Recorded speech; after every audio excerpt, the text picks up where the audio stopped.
I'm Jaden. I'm Yah. I'm Jason. And we're the Yahoo and the Torah YouTube channel. And we thank you guys very, very much for hanging out with us. We are your family. You guys are our family. And we love you guys very, very much. And I hope you guys are having a wonderful week. And hope everything is going well. Gentlemen, how are you guys doing? Good. You surviving? Yeah. Jade, you've been plowing the field with me.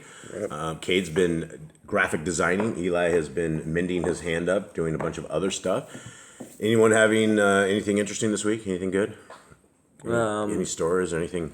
We had a snake in Jaden's room. Oh, yeah. We had another deadly death snake. The one bite, you're dead. Snake, that was what, last night or the night before?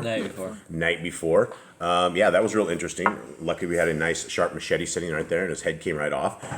He kept moving, which is very interesting. But yeah, anyone else? I don't think I have anything interesting besides just daily work. Yeah, that's only interesting to us. Yeah, we didn't. We had dog baths on Monday, and that's kind of it. Yeah, dog baths on Monday. Yeah, not much going on here. So it is month 10 on our creator's calendar. It is the 11th day on his calendar month. It is the 4th day of our week. That makes it a Wednesday for all of you guys on the Gregorian Babylonian calendar, and the 4th day of this month of a new year.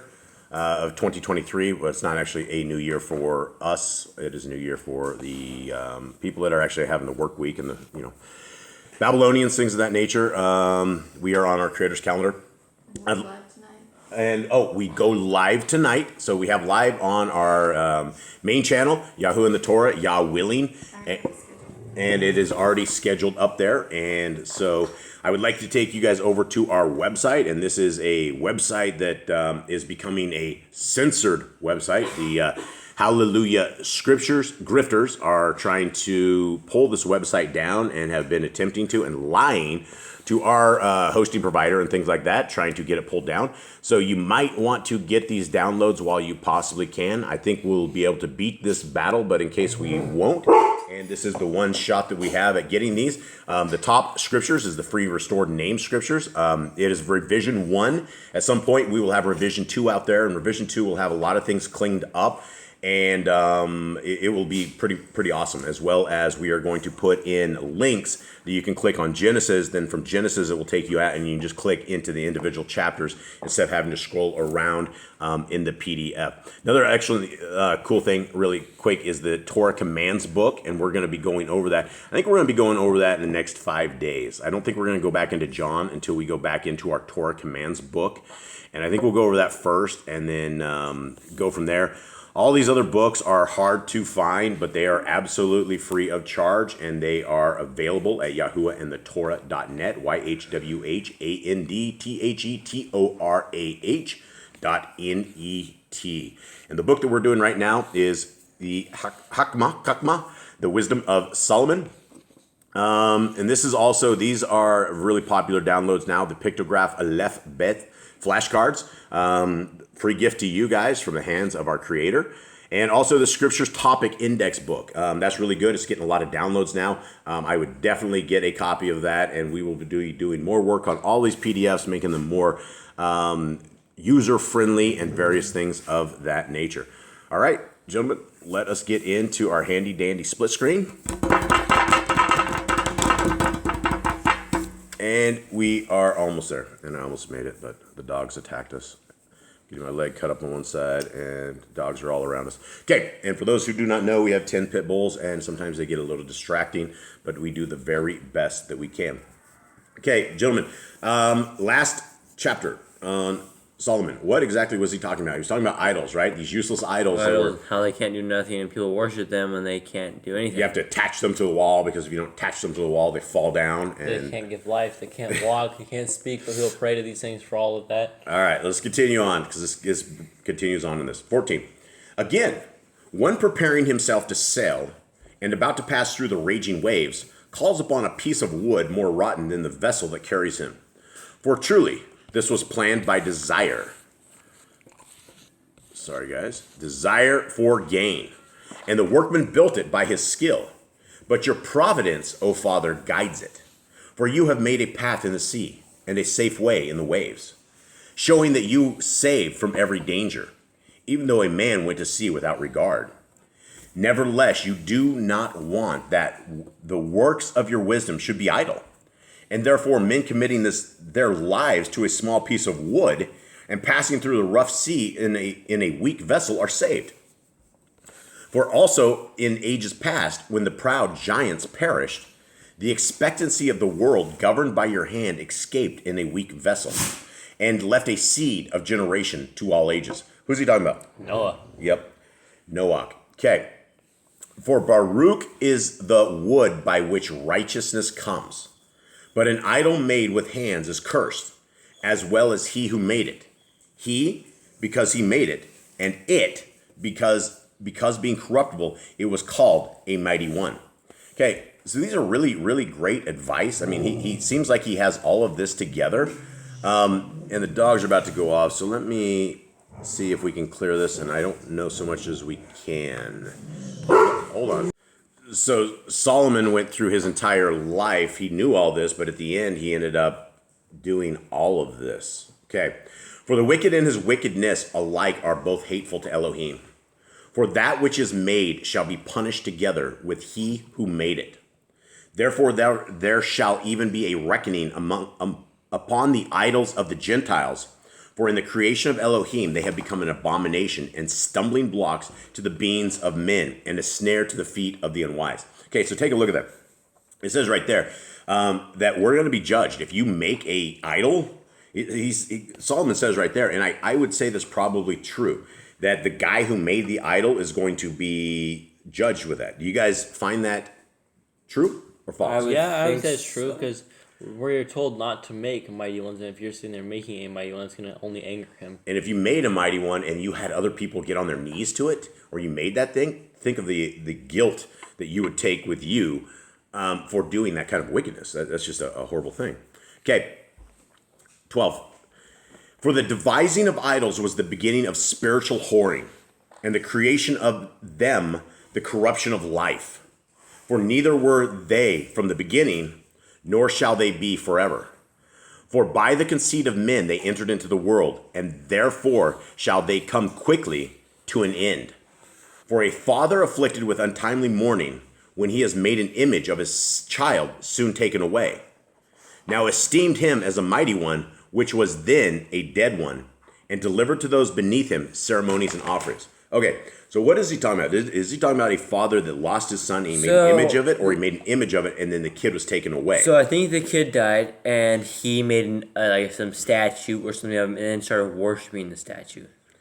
Yeah, so what does your guys say? For a father afflicted with untimely mourning, so that means a father that has lost his son. Mine says you guys are saying for a father afflicted with untimely mourning, he has made an image of his child soon taken away. Okay, so he made an idol of his kid, and and delivered to those beneath him ceremonies and offerings. Yeah, so he basically took a horrible thing that would just the worst thing in the entire world, losing your child, and then he put he put it to an image and started worshiping and things of that nature. Okay, 16.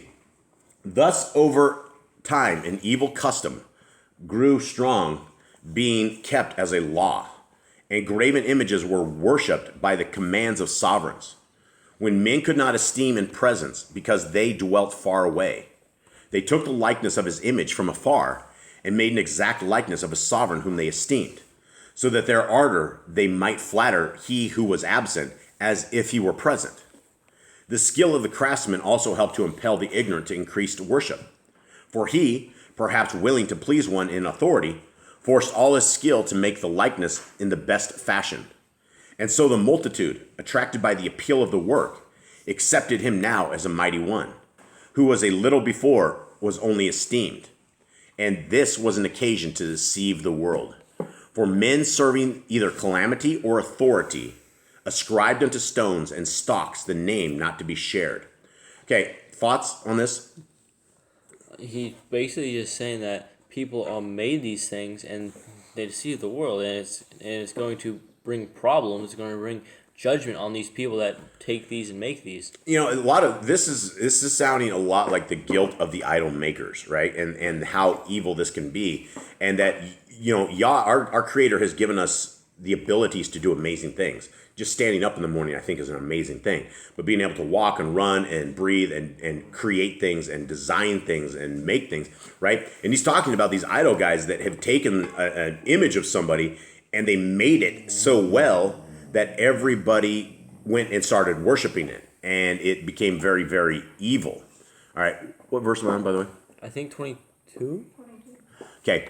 And this was not enough for them, that they strayed in the knowledge of Elohim. But while they lived in the great struggle of ignorance, those great calamities they called peace. For while they slew their children in offerings, or performed secret ceremonies, or held wild festivals of strange rituals, no longer did they keep lives nor marriages undefiled, but each one slew another in betrayal. Hold on, I just lost my spot here. Betrayal. And we're heading back up here.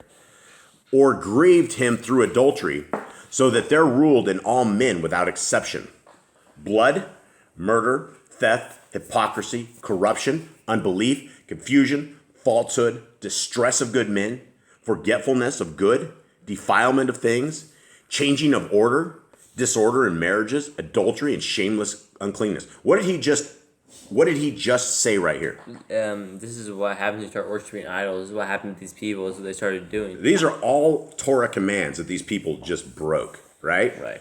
We have blood, murder, theft, right? We don't bleed people out. We don't murder people. We don't thieve from them. We don't have hypocrisy. We don't have corruption, unbelief, or confusion. All of these things are of Hasatan, right? Changing of kind, disorder in marriages, adultery, and shameless uncleanness. It's all part of being unclean. It's all part of being outside of the Torah. So those who know the Torah know that all of those things are very bad. And most of the world doesn't really know that. Most of the world lives in adultery, not just adultery in their own marriages, but in adultery to our Creator and worshiping other idols and worshiping on the wrong day. That's all adultery to our Creator. For the worshiping of idols, not to be named, is the beginning, the cause, and the end of all evil. For either they rave when they exult, or prophesy lies, or live unrighteously, or else readily contradict themselves. For because their trust is in idols, which have no life, though they swear falsely, yet they expect no harm. However, for both causes they shall be rightly punished, both because they did not think well of Elohim, giving heed to idols, and also unrighteously swore in deceit, despising Kodesha. For it is not the power of them by whom they swear, but it is the righteous vengeance of sinners that always punishes the offense of the wicked. All right, what does it talk about? But it is the righteous vengeance of sinners that always punishes the offenses of the wicked. What does he mean by that? He means that the righteous, they will punish the sinners, right? They see what's right, and they will take the sinners, and they will take them outside the gates, and they will deal with them. This says, though, the righteous vengeance of sinners. Now, what does that mean? The righteous vengeance of sinners. I think it's Elohim's vengeance, right? I think because his vengeance is going to be righteous. What he decides is righteous, and when they anger him with their sins, with their idol making, he's going to punish them. Yeah, so that sounded like to me, but like the sinners would have righteous vengeance, and I'm like, wow, what would that look like? Yeah, no, that didn't make any sense. And it says it always punishes the offense of the wicked, and I believe that is very, very true. I believe that is true with the world. I believe that is true with kings. I believe that is true with all this stuff. We've seen this in the Bible, how kings and all these people, they will be destroyed completely, annihilated for being evil and doing evil things. And so our Creator has his hand in all of this stuff. And even though it may seem at some points like evil has overtaken and goodness is not quite around, definitely the goodness is around us all. And you can see the goodness in a sunrise. You can see the goodness in nature. You can see the goodness in human kindness and love, in a hug, in giving somebody, attention and affection. That is what our Creator has wanted us to do. He wants people that love each other. He wants people that are kind and gentle and are giving themselves for other people, for taking care of our neighbors, all of that kind of stuff. And this is what our Creator wants and how he wants us. And so if we're living in evil, if we are against the laws, statutes, and commands of our Creator, then we can expect judgment. right? And we can expect it. If you're going to a Sunday church, you're going to get judgment. You may live a really good life right now because Hasatan doesn't give a rip about those who are not keeping the commandments of our Creator. He doesn't. You're already his. You're already part of it. You have given up on the best things of life, which are the Torah, and you are in the hands of Hasatan. And unless you change your ways, that is who your daddy will be. That is who your roommate will be. And that is who you will get to spend eternity with. And these people are probably ugly. These people are probably smelly, and they're probably hot, and it's probably a real bad place to be. So we have a shot right now at getting life right. And it doesn't begin by raising your hands at 8 years old and thinking you're saved and you're always saved. This is a quest to get to the end, and it is only by fear and a heart that is cling and mouths that are cling and being humble and having the mind and the heart of a child. That is what is going to get us into the Shamayim. That is what is going to get us into the kingdom to come. It's not going to be evil. It's not going to be any kind of evil at all. So, all right, guys, I guess that's it. We will be live tonight on the main Yahoo and the Torah channel, Yah willing, and I guess that's it. Anyone else have anything? Yeah, I don't think anything else. Read your Bibles. Read your Bibles, pray, All right. seek our Creator. All right, shalom. Much love.